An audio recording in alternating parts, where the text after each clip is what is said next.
இந்த வார் டைமில் எனக்கு நிறைய விஷயங்கள் வந்து புரிஞ்சுது.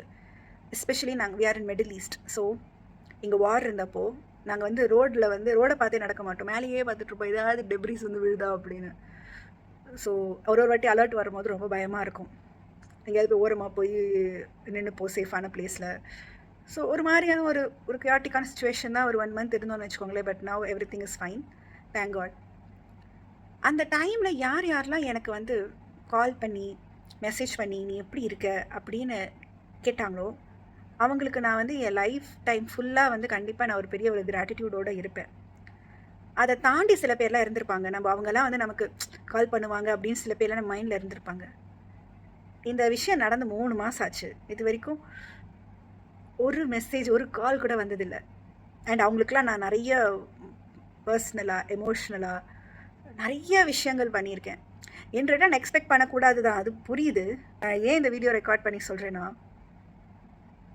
People are busy in their own work. So யாருமே வந்து உங்களுடைய பர்சனல் கவலைகளையோ இதை பற்றியோ வந்து யாரும் வந்து நிற்க போகிறதில்ல except our close family. So don't expect anything from others. If you can you give. யாரும் திருப்பி எல்லாம் கொடுக்க மாட்டாங்க. ஸோ இதான் ரியாலிட்டி. எனக்கு ரொம்ப லேட்டாக புரிஞ்சுது. முன்னாடியே புரிஞ்சிருந்தால் நிறைய டைம் சேவ் ஆகிருக்கும்.